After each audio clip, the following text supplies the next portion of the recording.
கேள்வி. ஊருடன் கூடி வாழ். நன்றி. இன்றைய சொல்வேந்தர், இன்றைய திரைப்பேச்சு நடத்தினர் சொல்வேந்தர் தமிழ்ச்செல்வி அவர்களே. ஊருடன் கூடி வாழ், இது ஏறக்குறைய ஒரு பழமொழி தான். ஒன்றுபட்டால் கொண்டு வாழ்வு, ஒற்றுமை நீங்கி தாழ்வு, இதுக்கு சம்பந்தப்பட்டது தான்.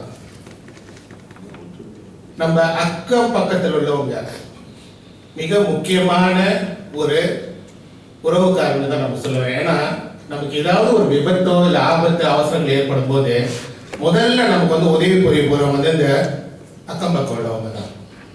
ஆனா நம்மள்ட எத்தனை பேரு நம்ம அண்டை வீட்டாரை பத்தி தெரிஞ்சு வச்சிருக்கிறோம் அப்படின்னு கேட்டோம்னா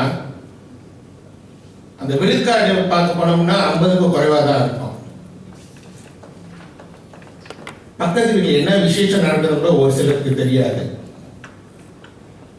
இப்படிப்பட்ட ஒரு சூழ்நிலையில அவசரமான உலகத்துல நம்ம வாழ்ந்து கொண்டிருக்கின்றோம். ஆனா முகநூல்ல வந்து நூற்றுக்கணக்கில் ஆயிரக்கணக்கு வந்து நம்ம நண்பர்களை வச்சிருப்போம். அவங்களோட பிறந்த நாள்லாம் அப்படியே வர்றப்ப வாழ்த்துக்கள் அனுப்புவோம். சொந்த குடும்பத்தில் உள்ளவங்களோட பிறந்த நாள் கூட தெரியாத சூழ்நிலையில் நம்ம வாழ்ந்து கொண்டிருக்கின்றோம். ஒரே வசிப்பிடத்துல இருப்போம்.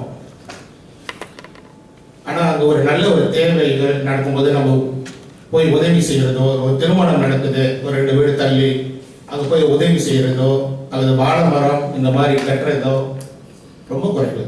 ஆனா மலைக்காரர்கள் பாருங்க, அடுத்த வரிசையில் இருந்தாலும் இந்த வரிசையில இருந்து அங்க போயிட்டு உதவி செஞ்சுக்கிட்டு அந்த கூட்டாஞ்சோறு சொல்லுவாங்கல்ல, அன்றைக்கு நம்மளுடைய சொல்வேந்தர் சிவகுமார் சொன்னது உண்மையான 100க்கு 100 உண்மை. அந்த ஒற்றுமையாக அந்த வாழ்நாளத்தினால நம்ம சமூகம் குறிப்பாக நம்மளோட பாரம்பரிய விளையாட்டுகளை மறந்து கொண்டு போகின்றோம். கபடி, பல்லாங்குழி,